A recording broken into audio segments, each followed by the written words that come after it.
only way to beat the PNM is form a coalition, come together.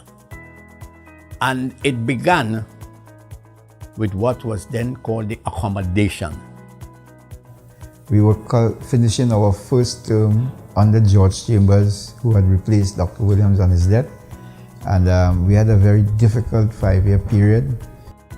The accommodation was successful at the 1983 local government elections, winning a number of the councils and signaling that if, in fact, this can emerge into a political party, these opposition forces can act in what we consider to be the national interest at the time and behave in a responsible manner. There is a distinct possibility, having been successful at the 1983 local government election, that we can be successful in the general elections of 1986. And we went to the elections and we lost 33-3. Mr. Chambers lost his seat and all, the Prime Minister. And well, of course, it was major disappointment because it was the first defeat for the PNM after 30 years in office. The background to 33-3 in 1986 was the incompetence of the PNM government and the opposition too in educating the people concerning the structure of the economy, its dependence on revenues from the energy sector.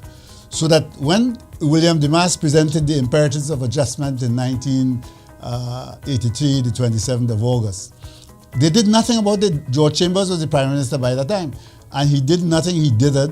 And by the time the NER came into power, the situation was immensely worse. There was no foreign exchange, no capacity to borrow. The people were being savaged, and so therefore they took it out on George Chambers. And when Robinson came into power and did implement the imperatives of adjustment with the help of the IMF, they blamed him for the problems which Chambers should have started to act on. The 1986 general elections were momentous. The PNM was voted out of government for the first time since independence. The country was in a deep recession. There were great expectations of the new National Alliance for Reconstruction government, and with its large majority, the NER had a strong mandate from the people. They had an opportunity by the majority to amend the constitution. But I don't think that was a priority on the agenda. I think they were very cautious in not touching the Constitution.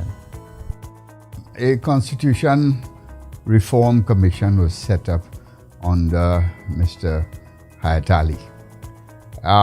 But the changes that were recommended were not really significant and came late in the day.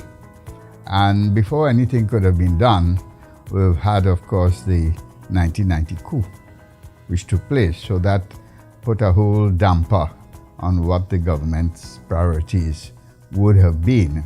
But no significant constitutional changes were made at all. Even though they had 33-3, it didn't give them that solid foundation of executive authority to do anything. In fact, the government was hobbled from the beginning by this internal division. Internal divisions, however, had a significant impact on the NER's agenda. I think from the start, there was a difference of perspective. I think Mr. Robinson was not fully appreciative of the fact that the NER really was a coming together, it was a coalition of various interests and support bases and so on. And he felt that the NER could be regarded as a monolithic party, which it was not, really. Mr. Pandey, on the other hand, felt that he was sidelined in terms of his influence in critical decision-making in the party. So that from the very beginning, there was a the seeds of, coming apart were there. And then this developed over time. The government not only had the problem of the Pandey Hindu faction, but it was riven within itself in terms of those younger people, I don't want to name them, who were of this kind of Marxist socialist persuasion and didn't like or didn't support the question of privatization, the question of selling off state enterprises or making the economy much more efficient in terms of getting the private sector to come in there. So there were a whole lot of explanations and reasons that the public doesn't understand that hobbled and made it difficult for Robinson to do some of the things that he wanted to do.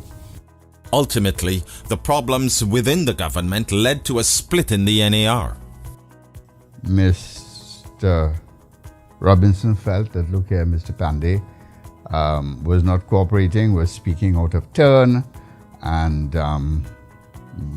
it did not make for a solidarity in the government's position and its public relations.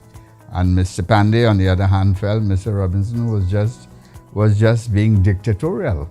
And then eventually in February of 1988, we were all dismissed.